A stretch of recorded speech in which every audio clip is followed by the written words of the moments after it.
再来看台中市的丰原，昨有一间三合院的墙崩起哦，加载是无人受伤。另外，伫南区的南滨路有暗坎挂浮起来哦，有民众塞车去弄到，结果并且今仔雨较歇咯，也毋过台里运动公园的地下停车场刷淹水，已经抽水抽15点钟哦，水阁还未退，驾驶是赶紧来刷车。抽水机运转声真大声，不过排水孔的水也是一直无出来。台中市连续几天落大雨，车站雨小可浪芳。不过台里运动公园地下2楼的停车场，为找到暗时传出淹水灾情，水淹半脸悬，有停车的民众收到消息，赶紧来刷车。迁回去我家，赶快迁回去。对。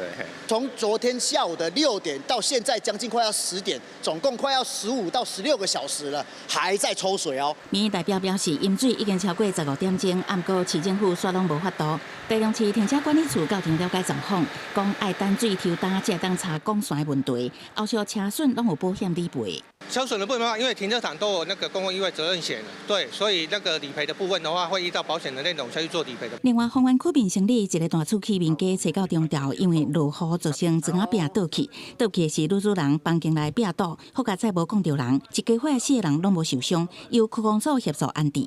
好，你家就有市民保庇，互伊上柜，无真正是危险的。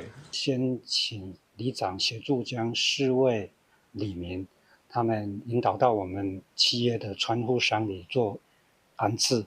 那请里长初步协助他去寻找租屋处。车到暗时7点外，南区南平路因为大雨造成人空挂铺出路面，66岁姓陈的查甫人驶小客车经过，无细意弄到了后边车，车头差不多全毁，而且手甲骹有切到甲弄到，腰部的部分嘛有骨折，意识清醒送医治疗。后续事故的原因也有待调查。记者采访报道。